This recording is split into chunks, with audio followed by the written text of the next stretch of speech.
wrote a book which I don't recommend, called The Satanic Verses, which led to a fatwa being placed on him by the Ayatollah Khomeini. A death order was placed upon him, was interviewed recently on C-SPAN, and he made the comment, he said, you know, when a Muslim moves to Detroit, he doesn't want to move to a liberal, progressive republic like the United States. He sees himself as one of the people that is establishing a beachhead in America to enable the expansion of Islam. And that's coming from a Muslim. I had a Muslim friend when I was in high school who said exactly the same thing. Not in the same words, but the same thing. See, it very much is an imperialist religion that, you know, has to expand and has to grow, and everybody in the world must become a Muslim.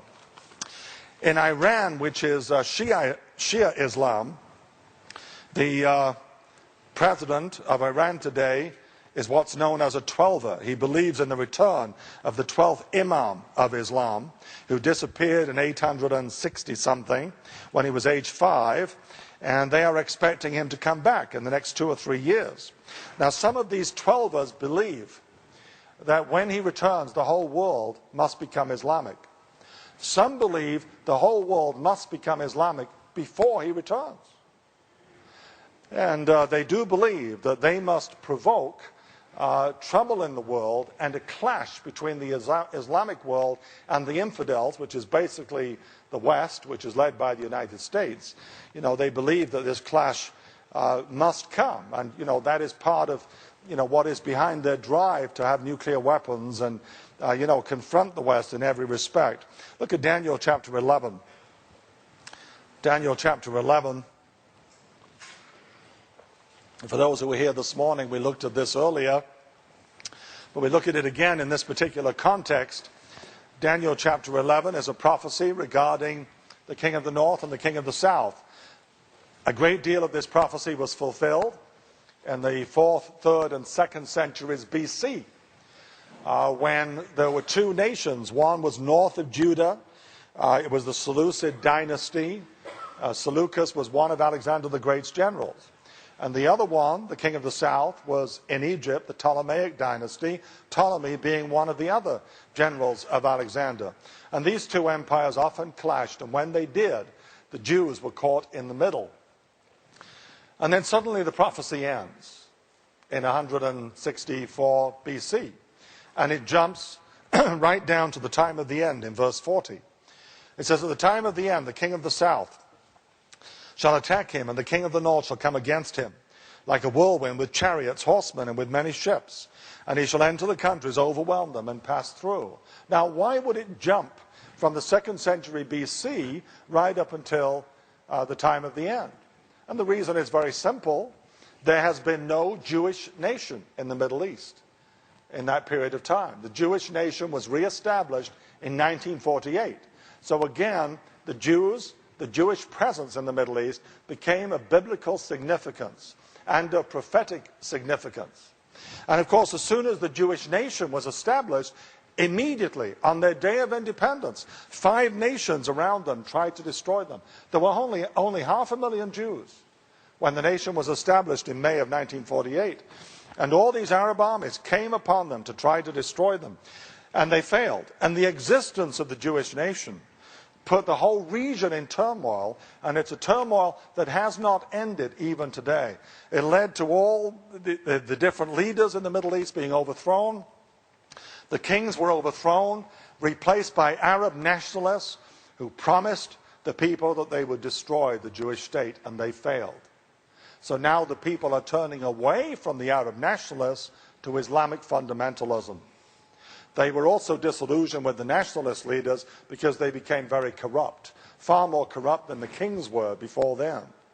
So now Islamic fundamentalism is the force which is spreading throughout the Middle East. And this is what we in the West have gotten caught up in. The United States and Britain have gotten caught up in, because Islamic fundamentalists took control of Afghanistan. They helped and supported Osama bin Laden to attack the United States. So we went into Afghanistan. We overthrew the Taliban, who were very, very primitive. But now the Taliban are pushing coalition forces back. And it looks as if we could face defeat in Afghanistan. And Iraq, the situation in Iraq was somewhat different. Iraq was ruled by a ruthless dictator, but Islamic fundamentalism did not exist in Iraq before the US and British invasion. Now the fundamentalists have gotten in there as well. So you have this arc of fundamentalism now going right across the Middle East. You know, Afghanistan, Iran, which is a fundamentalist country. The Shia dominate Iran, and 60% of Iraq is Shia. And, you know, they are dominant here as well. And then, you know, right up here, the Iranians support Hezbollah in Lebanon against Israel. They support the Palestinians just here. They bankroll Syria. So you've got this arc of fundamentalism going right across these countries. And then additionally, the fundamentalists have taken control of Somalia, in as much as anybody can control Somalia. When there was an election in Algeria, the fundamentalists won. The army took over, so they couldn't take over. In Turkey, the government is predominantly fundamentalist. In Egypt, if there was a free election, the fundamentalists would win. This is a movement that is just sweeping across this region, this Islamic fundamentalist movement, and of course influences Muslims over here too. Now here in Daniel 11, we see this prophesied clash between the king of the north and the king of the south at the end time. Out of all of this, we believe, out of all this area here, there will be this resurgent Islam forming the king of the south. Who the leader will be, you know, we don't know. It could be somebody like Osama bin Laden. It could be somebody else. But the clash which is prophesied to happen is going to come with a resurgent beast power, which is prophesied in the book of Revelation and also the book of Daniel, which comes out of Europe. 10 nations that come out of Europe. And here is Europe today, the European Union, which is 25 nations. It is the world's biggest trading power in the world today. Germany alone is the world's biggest exporter. It's got all those manufacturing jobs that we don't have anymore. And, you know, this is a major economic powerhouse, and even militarily has the potential to be a big power as well.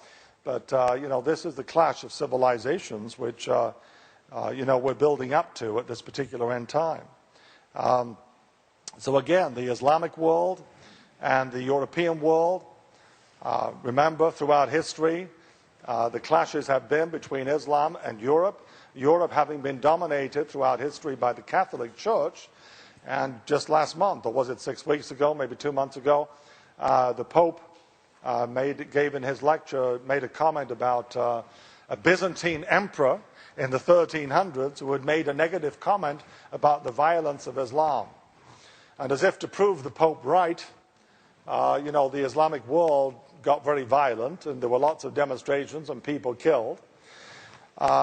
You know, what was missing from all the commentaries was nobody said that Byzantine emperor was one of the last of the Byzantine emperors. Within 100 years of what he said about Islam, his country was conquered by Islam and remains Islamic to this day. That was Turkey. The capital fell in 1453, and Constantinople was taken over by Muslims and has remained Islamic ever since. So, you know, this clash of civilizations has gone on for 1400 years. And it kind of was subdued for some time during the colonial period because the British, the French, and other colonial powers dominated the area. But now it's come back again, and we're caught up in this too. So the problems in the Middle East are not just Iraq and Afghanistan, not just Osama bin Laden. There is something much bigger happening here. And we can see that it's fulfilling prophecies in the Bible regarding the end time leading up to the second coming of Jesus Christ.